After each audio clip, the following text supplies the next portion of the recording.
তো কেন আমার পুরো ছক্কা পিটাই দিছি আজকের ম্যাচে তো দিয়েছি আর কেন কালকের ম্যাচে তাড়াতাড়ি করে যেতে হবে। তোমরা এতক্ষণ তোমাদেরকে আমি খুঁজছিলাম, গার্ডেনে খেলতেছিলাম, সারাক্ষণ শুধু গার্ডেন আর গার্ডেন আর গার্ডেন। মম আপনার ওসব ভাষণটা বন্ধ করেন, আমরা ভাই হাঁপাই গেছি ভাই পড়তে পড়তে। ভাই আপনি এটা বলেন, এটা এই সময় এটা করেন, ওইটা করো, এটা করো, এটা করো। পড়াশোনা তো ভ্যাট, এটা তো ইনক্লুড থাকেই।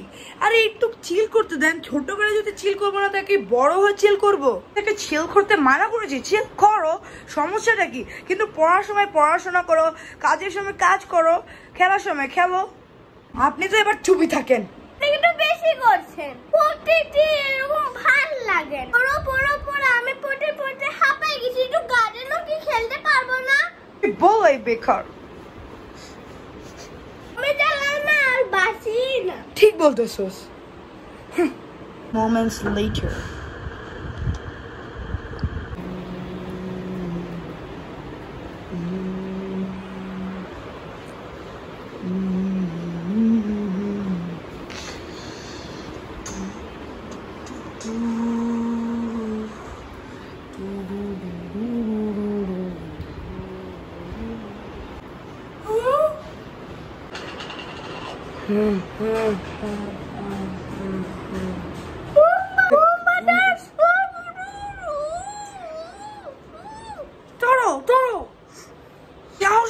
আমার মেয়ের গায়ে হাত তোলার, তোকে তো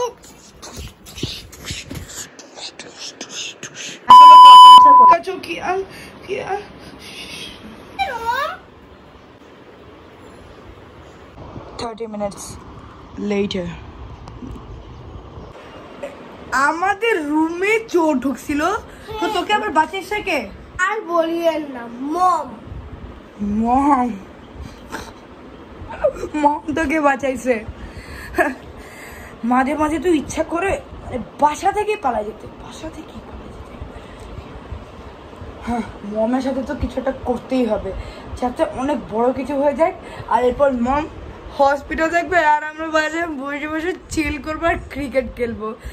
তার জন্য আগে আমাদেরকে বেশি কিছু না, শুধু একটা জিনিস করতে হবে, এইখান দিয়ে একটা সুতা বাঁধতে হবে। পানি তো মম দেখে নিবে, আর মমের চোখেও একটু কমজোরি আছে, এইখান থেকে লাগাবো, এখানে বাঁধে দিব।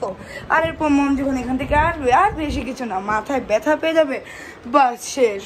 চল তাড়াতাড়ি করে একটা বার সুতাই নিয়ে আসতে হবে।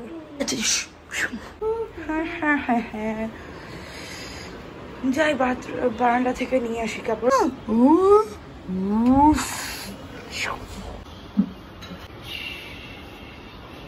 Yes.